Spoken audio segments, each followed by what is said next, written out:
म्हणजे दोन्ही बाजूला ओढल्या जातात अशी असणारी परिस्थिती.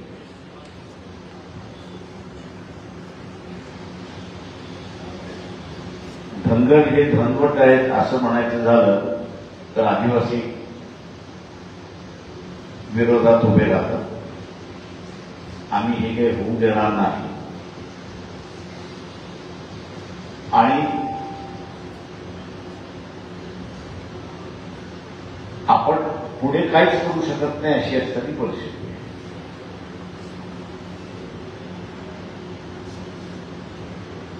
कारण राजकीय सत्ता ही जोपर्यंत मिळत नाही तोपर्यंत आपण काहीच करू शकत नाही अशी परिस्थिती.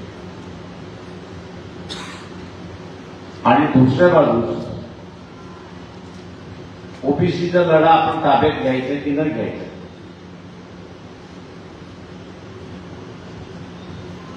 ओबीसीचा लढा हा ताब्यात घ्यायचा की न ताब्यात घ्यायचा याच्यावरनं पुन्हा म्हणते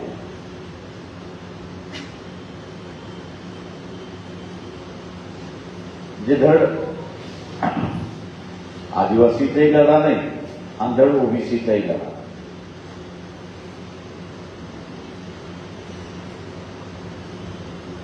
किंवा धनगर समाजातल्या सर्व कार्यकर्त्यांनी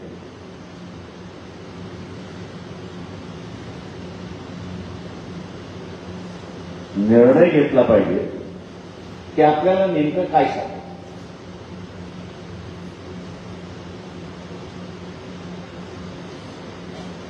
आता हे नेमकं काय साधायचं हे जर ठरवायचं असेल तर मग आपल्याला असणारं सत्ताधारी व्हायचं आहे.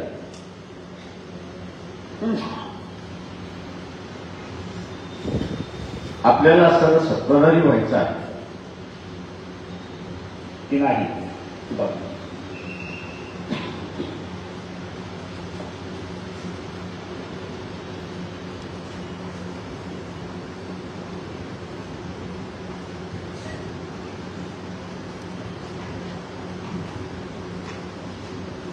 हे आपल्याला ठरवायचं. सत्ताधारी झालो की आपला फायदा होईल की आदिवासी झालो की आपला फायदा होईल हा त्याच्यातला भाग.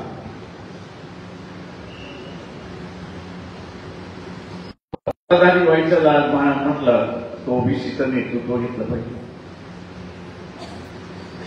आता ओबीसीचं नेतृत्व घेतलं म्हणजे सगळं ओबीसीने एकत्र केलं पाहिजे. आणि सगळ्या ओबीसीनं एकत्र करून जो सत्तेवरती बसलेला आहे त्याच्या हातातून सत्ता काढून आपल्या हातामध्ये घेतली.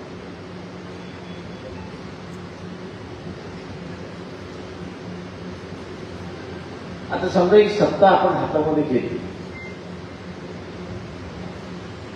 तर आपल्याला फायदे काय. धनगर बांधव म्हणून आपल्याला फायदे काय.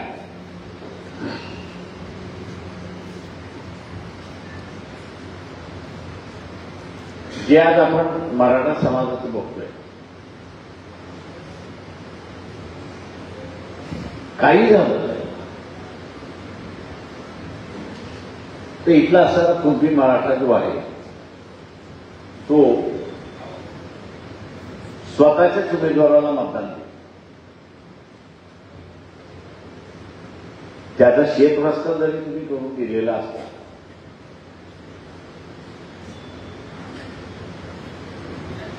त्याच्या शेतामध्ये विहीर जरी करून दिली असेल बोट जरी करून दिला असेल तर इलेक्शनमध्ये कुणबी मराठा समाज हा स्वतःच्याच समाजातल्या माणसाला मतदान करतो. आणि काल परवा जरांगे पाटील मुंबईत उपोषणाला बसले किंवा आंदोलनाला होते. एकूण एक मराठा आमदार हा त्यांना भेटायला गेला आणि तुमच्या मागणीला आमचा असणारा पाठिंबा आहे असं त्यांनी जाहीर केलं. अकोल्याचे आमदार होते ते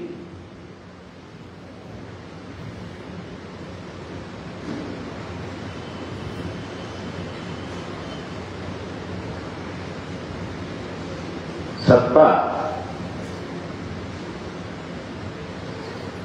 ही निर्णय घेण्यामध्ये क्षमता,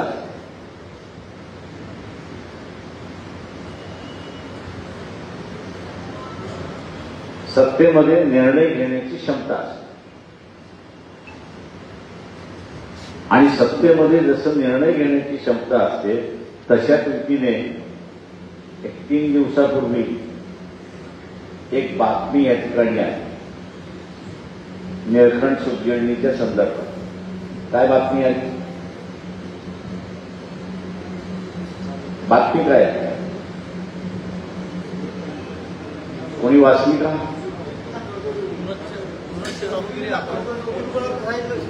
म्हणजे फायनान्स मिनिस्टर म्हटला की सुतगिरणी चालू शकते.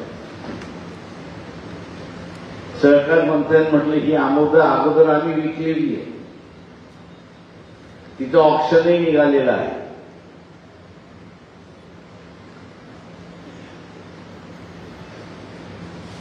कापड खातं जे होतं, टेक्स्टाईल डिपार्टमेंट जे होतं ते म्हणते याच्यामध्ये किती पैसे उठले तरीही चालू शकत नाही. पण तरीही 38 कोटी देण्यात आले. ही सत्तेची ताकद. आता जसं इथे मेंढपाळ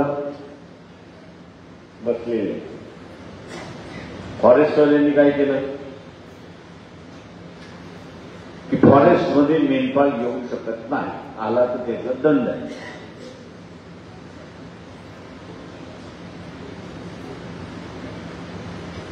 आता एवढी वर्ष तो आदिवासी आणि हा मेंढपाळ हाच जंगल बघत होता. त्याच्या कालावधीमध्ये जंगल कधी नष्ट झालं. पण आता काय सांगितलं जाते, आदिवासी आणि मेंढपाळ ही दोघंही जंगल संपवतात.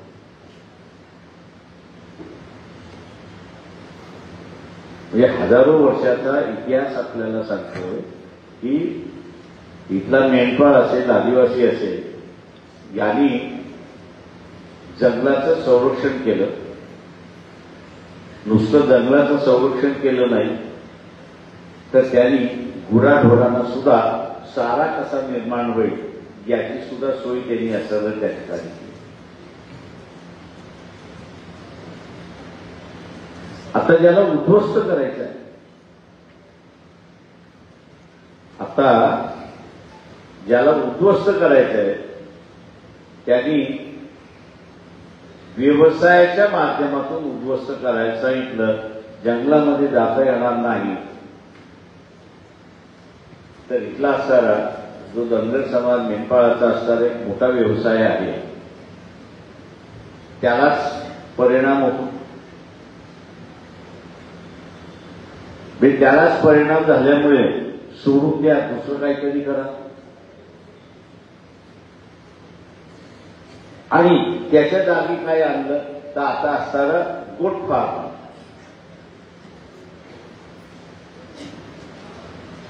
म्हणजे सत्तेच्या माध्यमातून लोकांना नुसतं निशस्त्र करायचं नाही तर सत्तेच्या माध्यमातून त्याची पूर्ण आर्थिक ताकद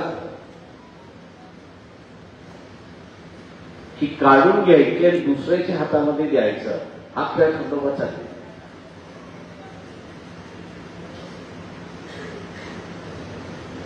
माझ्या इथल्या असणाऱ्या सर्व कार्यकर्त्यांना, धनगर समाजातल्या व्यक्तींना निवेदन आहे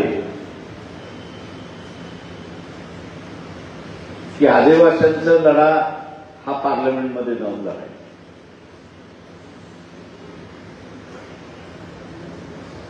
तिथपर्यंत आपण पोचत नाही तोपर्यंत आपल्याला सरळ इथली सत्ता ताब्यामध्ये कशी येईल या दृष्टीने बघितलं. आता ते जर बघायचं असेल तर मग शेतकऱ्यासारखं आपण वागता कामा नये हे लक्षात. मी मराठा शेतकऱ्यासाठी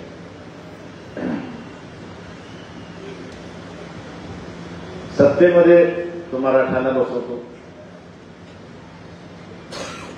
मराठ्यांना बसवल्यानंतर पुन्हा तो म्हणतो मला हमी भाव पाहिजे.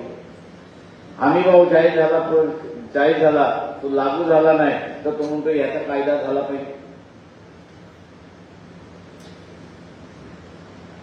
जातीच्या माणसाला तो सत्तेवरती बसतो. तो जातीचा माणूस सत्तेवरती बसल्यानंतर तो काय म्हणतो यांनी थोडी मला हमीभावाचा कायदा करावा म्हणून मतदान दिले. यांनी मला मतदान दिलंय जात म्हणून मला मतदान दिलेलं आहे. जातीची सत्ता असली पाहिजे तेवढं मी बघत नाही. उरलेलं सगळं जाऊ द्या. आपली सुद्धा जर तशी आपल्याला आरक्षण पाहिजे.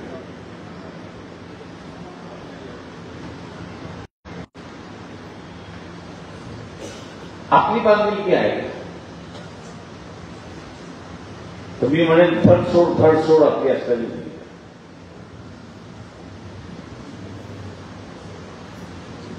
78 सालापासून मंडल कमिशनची स्थापना झाली. तिथपासून ते आजपर्यंत त्या मंडळ बरोबर आम्ही इमानदारीने उभा आहे. पण तो लाभार्थी आहे. तो लाभार्थी इमानदारीने उभा राहिला नाही म्हणून आज आपल्याला दिसते की सरळ काढता येत नाही म्हणून उलट्या हाताने त्या ठिकाणी काढण्यात आलेला आहे की सर्व मराठा हे कुणबी आहे आणि त्यांना सर्टिफिकेट आता मिळेल आणि त्यांना मिळालं की इथला खरा जो ओबीसी आहे त्याला अजिबात आरक्षण मिळणार नाही अशी परिस्थिती.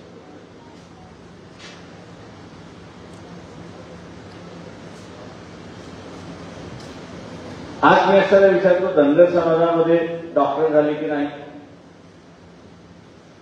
झाले की नाही?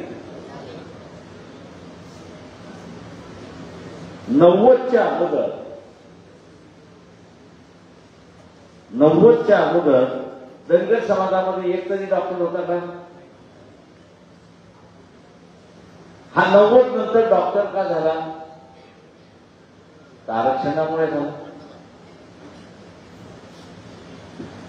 तसा तो डॉक्टर झाला, तसा तो IAS अधिकारी झाला, तसा तो IPS अधिकारी झाला, तसा तो बँकेचा अधिकारी झाला, तसा आपण सरकारी नोकऱ्यांमध्ये जायला लागलो, गावातले सरपंच पदावरती आपण जायला लागलो, गावातल्या समित्यांवरती आपण जायला लागलो, पंचायत समितीच्या याच्यावरती गेलो, जिल्हा परिषदेमध्ये गेलो आपण.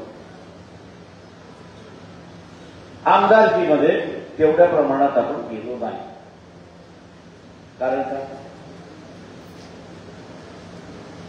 काय? आमदारकीच्या तेवढ्या मोठ्या प्रमाणात आपण गेलो नाही. त्याचं कारण काय?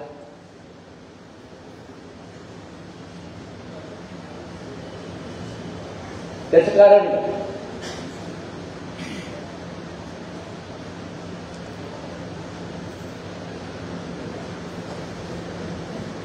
त्याचं कारण की ज्या पक्षाला आपण मतदान देत आहोत मग ती काँग्रेस असेल, ती एनसीपी असेल, ते उद्धव सेना असेल, एकनाथ सेना असेल किंवा भारतीय जनता पक्ष असेल, ज्यांनी उमेदवारी दिली नाही. आता उमेदवारी दिली नाही तर आमदार होणार कुठून? उमेदवारी दिली नाही तर आमदार होणार कुठून? आता यांनी आपल्याला उमेदवारी दिली पाहिजे, याच्यासाठी आपण काय केलं पाहिजे?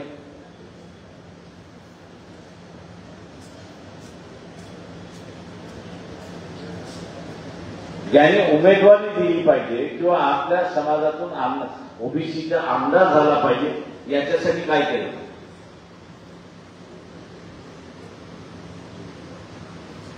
याच्यासाठी दोनच पर्याय. एक पर्याय, या सगळ्या पक्षांना येणारी जी आता स्थानिक स्वराज्याच्या निवडणुका आहेत तिथे मतदानच करायचं.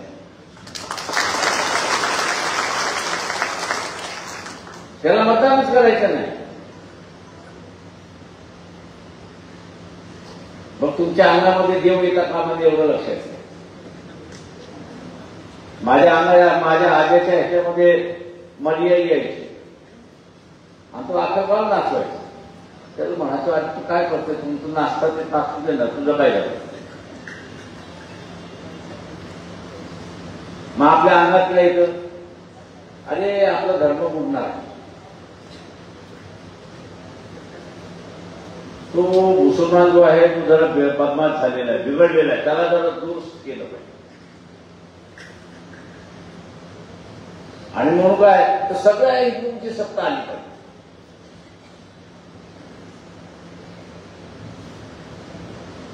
पन्नास वर्षापासून ते असताना आजपर्यंत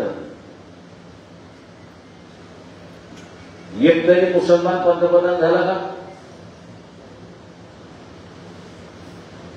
एक तरी ख्रिश्चन पंतप्रधान झाला का? नाही. सगळे पंतप्रधान कोण झाले? कोण झाले? कोण झाले? त्याचा धर्म कुठला? त्याचा धर्म कुठला? मी आपल्याला विचारतोय की आतापर्यंत जे पंतप्रधान झाले हे पंडित जवाहरलाल नेहरू, पंडित जवाहरलाल नेहरू नंतर गुलजारीलाल नंदा, गुलजारीलाल नंदा नंतर असणारं लाल बहादूर शास्त्री, पुन्हा गुलजारीलाल नंदा, गुलजारीलाल नंदा नंतर इंदिरा गांधी, अजून सगळ्यांची नावं घेऊ का?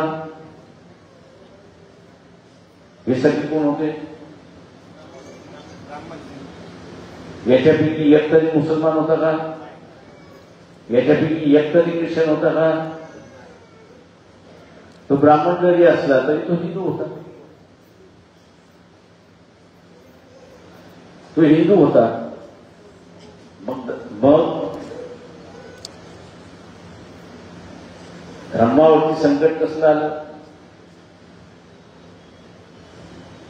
मग धर्मावरती संकट कसलं आलं? तर हा प्रचाराचा भाग त्या ठिकाणी राहिला. बरं, हा धर्माचा प्रचार कोणी केला? कुठल्या पक्षाने केला? आणि कुठला पक्ष करत आहे सध्या? भाजप. आज सत्तेवरती कोण आहे? तुमचं आरक्षण कोण काढून घेते? आणि तुम्ही मतदान कोणाला देताय?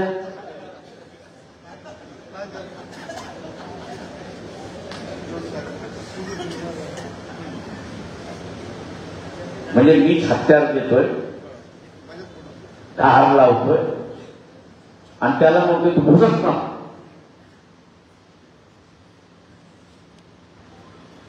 आता त्यांनी भुसकल्यानंतर तुम्ही जिवंत राहणार की मरणार? तुम्ही जिवंत राहणार की मरणार? आता तुम्हाला जिवंत राहायचं आहे का?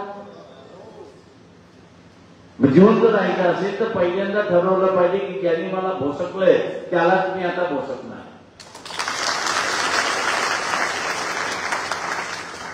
हा एक मार्ग. दुसरा मार्ग,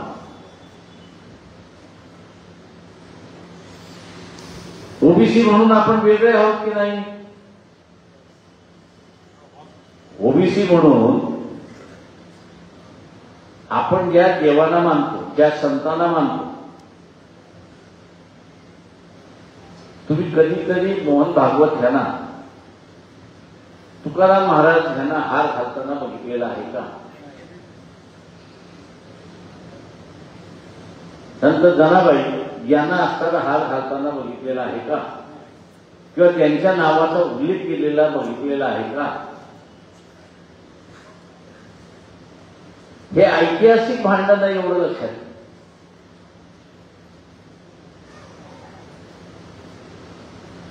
हे या देशातलं ऐतिहासिक भांडण आहे की संतांचा विचार, मग ते चार्वाक असतील, बुद्ध असतील, महावीर असेल, गुरुनानक असतील, रविदास असेल, तुकाराम महाराज असतील, जनाबाई असतील किंवा गाडगे महाराज असतील, आताच्या युगामध्ये यांनी विषमतेच्या व्यवस्थेच्या विरोधात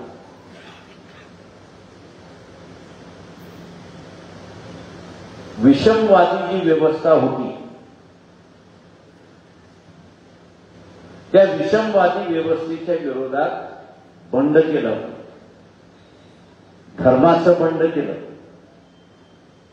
आणि धर्माचं बंड करून या भूमीमध्ये स्त्री पुरुष हा समान आहे. स्त्री पुरुष हा समान आहे आणि त्याला सर्व समान अधिकार आहे अशी असणारी गोष्ट.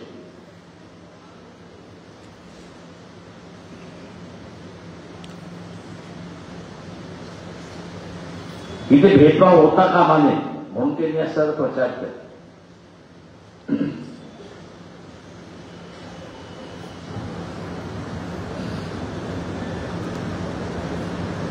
इथे एखाद्या स्त्रीचं लग्न झालं आणि दुर्दैवाने तिथे असणारे यजमान लहान वयातच गेले.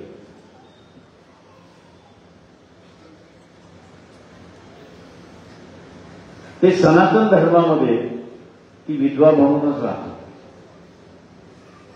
ती विधवा आहे दर्शवण्यासाठी तिचं मुंडन केलं जातं.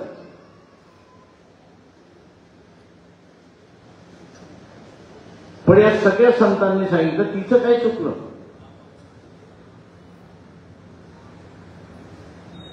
त्या महिलेचं चुकलं काय? माणसाचा जन्म आणि मृत्यू हा नैसर्गिक हा कोणाच्याही हातामध्ये नाही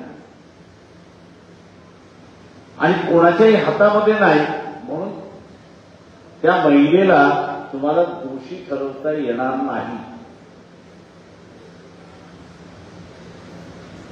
आणि दोषी ठरवता येणार नाही म्हणून त्या महिलेचं अधिकार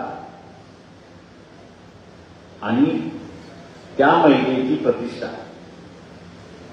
ही आपण जपली पाहिजे. आणि म्हणून संतांनी इथला असणार पुनर्विवाहाची संकल्पना मांडली, गंधर्व लग्नाची असणारी संकल्पना मांडली आणि समाजामधलं समता, बंधुत्व आणि एकमेकांचा सन्मान करणं ही प्रथा त्यांनी रुजवली अशी असणारी परिस्थिती आहे. ती आजही आपण करतो, ती आजही आपण असताना पाळतो अशी असणारी परिस्थिती आहे. मी नेहमी म्हणत होतो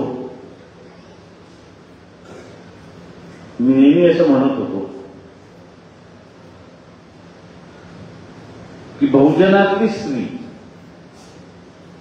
ही घरामध्ये अत्यंत सुरक्षित,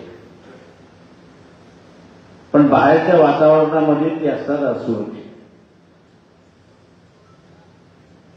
पण तीच परिस्थिती आपण असताना सवर्ण समाजामध्ये बघितली तर सवर्ण समाजामध्ये ती स्त्री घरामध्ये असुरक्षित होती आणि समाज व्यवस्थेमध्ये ती सुरक्षित.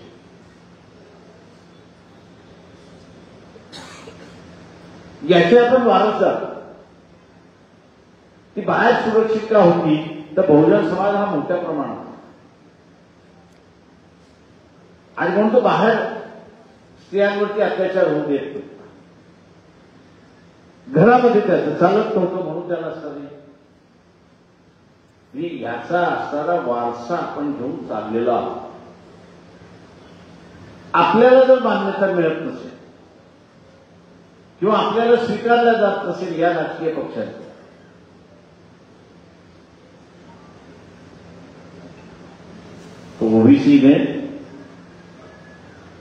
ओबीसीने स्वतःचा राजकीय पक्ष प्रस्थापित केला पाहिजे किंवा ज्या आरक्षणवादी चळवळी आहेत, आदिवासींच्या आरक्षणवादी चळवळी आहेत, एससीच्या आरक्षणवादी चळवळी आहेत, या चळवळीबरोबर त्यांनी आपलं नातं जुळलं. मला माहिती आहे की धनगर असेल, वंजारी असेल, माळी असेल, काही प्रमाणात बंजारा आपण असावा घेतला तर हा ओबीसी मधला मोठा गट. पण कुंभार असेल, लोहार असेल, सोनार असेल, सुतार असेल, कैकाडी असेल, हा जो उरलेला जो आहे त्याची गावामध्ये 2-3 गरज आहे. पण एका गावामध्ये 40 वेगवेगळे समूह आहेत आणि ते जर एकत्र केले तर त्यांची संख्या मोठी.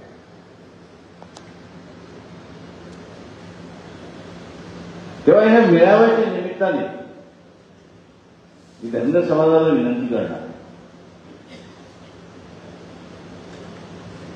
की आता ज्यावेळेस धनगर समाजा म्हणतो बसतो त्यावेळेस ते म्हणतात प्रकाश एकही नेता आमचा असताना इमानदार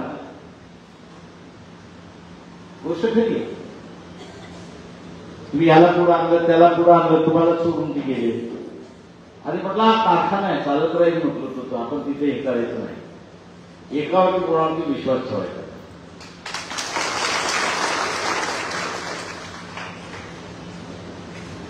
ज्या क्षणाला ज्या परिस्थितीमध्ये जो आहे त्याला आपण असताना आपला नेता मानला पाहिजे, चालला पाहिजे. ज्या दिवशी तो भ्रष्ट झाला त्या दिवशी त्याला आपण रामराम केलं पाहिजे, म्हटलं पाहिजे तू फार कार्य केलं, आता आम्ही तुला हात जोडतो, घरी बस आणि नव्याला पाहिजे. ही वृत्ती आपली असताना निर्माण झाली. ही वृत्ती आपण असताना निर्माण केली आणि म्हणून आम्ही असताना म्हणतोय की ओबीसीला आत्ता आरक्षण वाचवायचं असेल तर त्याची ठाम भूमिका असली पाहिजे.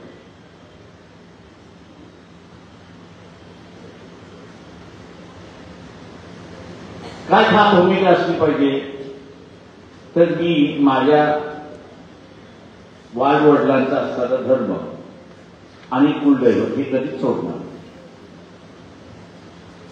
म्हणजे ही या देशातल्या लोकांची मानसिकता आहे की माझ्या वाडवडिलांचा धर्म आणि घरातला असणारं कुलदैवत जे आहे हे मी कधीच सोडणार नाही.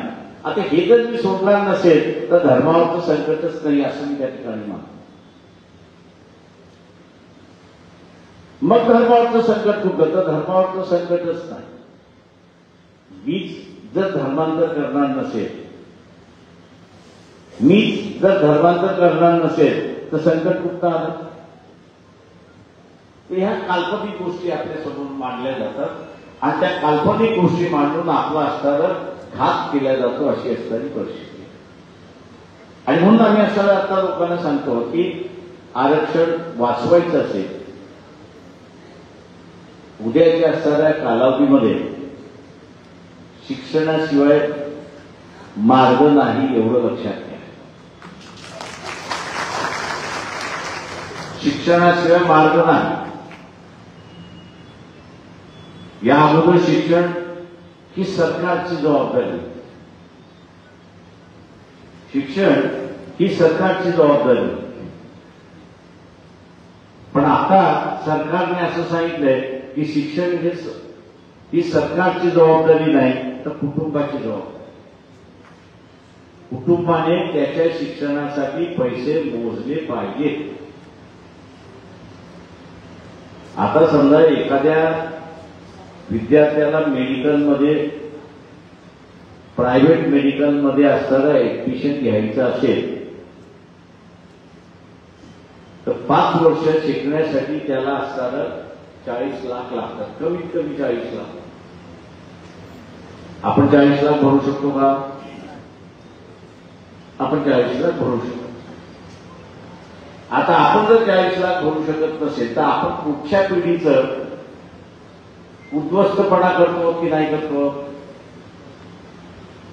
आपण उद्ध्वस्तपणा करतो तर मी भरू शकत नाही, पण मी माझी भूमिका ही करत नाही की शासनाने त्याचे 40 लाख भरा. शासन भरू शकते की नाही? तर शासन भरू शकते. शासन भरू शकते. आणि मग शासन भरू शकत असेल तर मग जो शासन करताय त्याला सांगितलं पाहिजे की तू हे मान्य कर. तू जर मान्य करत नसेल तर येत्या निवडणुकीमध्ये त्याला किकआउट आपण केला, टाटा बाय बाय केला.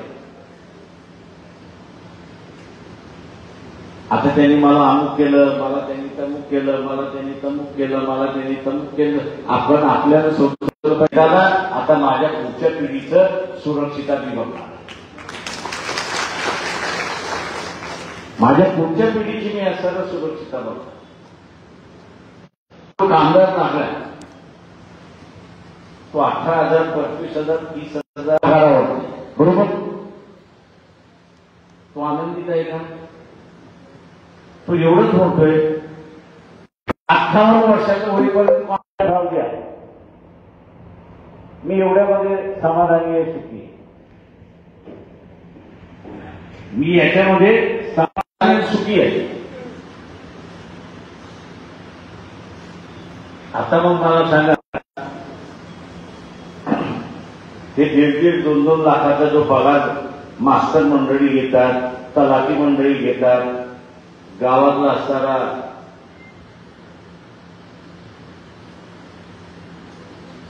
क्लार्क घेतो, त्याचा पगार अर्धा करता येतो की नाही येतो? करतो येतो. पण करायचं असेल तर सत्ता लागेल. करायचं असेल तर सत्ता लागेल. आता त्याचा पगार अर्धा केला तर तो वाचलेल्या पगारामध्ये अजून 3 जण तुम्ही लावू शकता की न लावू शकता? लावू शकतो. म्हणजे आपण बसल्या बसल्या अनेक कुटुंबांना आर्थिक स्थैर्य देऊ शकतो, हे लक्षात.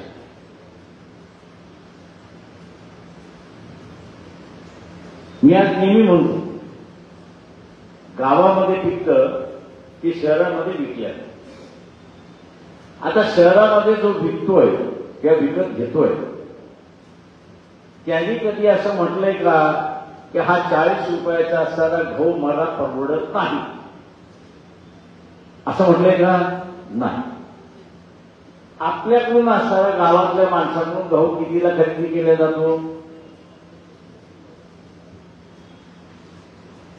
कितीला? 2000.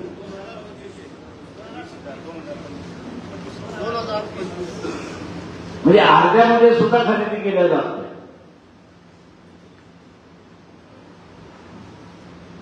ही जी दलालीची व्यवस्था आहे,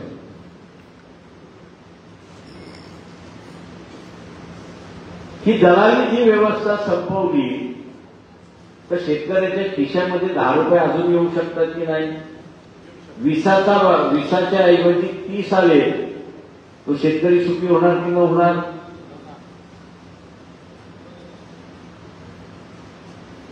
आत्ताच्या असणाऱ्या परिस्थितीमध्ये आपल्याला शेतकरी असेल तर शेतकऱ्याला मी कसा आर्थिक दृष्टिकोनातून सक्षम होऊ शकतो,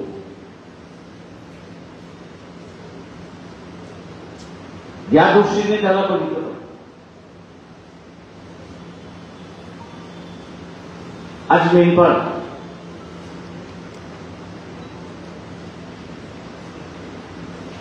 या मेंढपाळातला असणारा मटणाचा व्यवसाय कोणाकडे? कोणाकडे?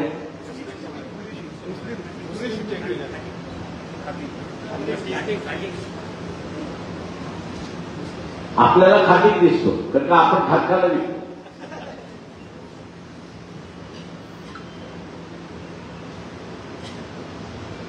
इथे सगळ्यात हा जो मटणाचा व्यापार आहे,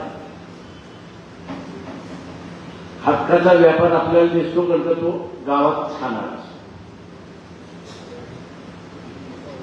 पण सगळ्यात मोठा व्यापार हा असणारा 7 जैन समाजाची जी मंडळी आहे त्यांच्या हातात. आणि जैन समाजाचे साधू आपल्याला काय सांगतात? अहिंसा, कत्तल होता कामा नये. मला एकदाच असं वेळ होतं म्हणून ते सगळे जैन समाजातले बसले होते. तुम्ही आमचा प्रचार केला पाहिजे. मी त्यांना म्हटलं मी प्रचार करायला तयार आहे. म्हटलं आपला पहिला तेव्हा हिंसेमधलं जे काही आहे त्याचाही तुम्ही व्यवहार करता का?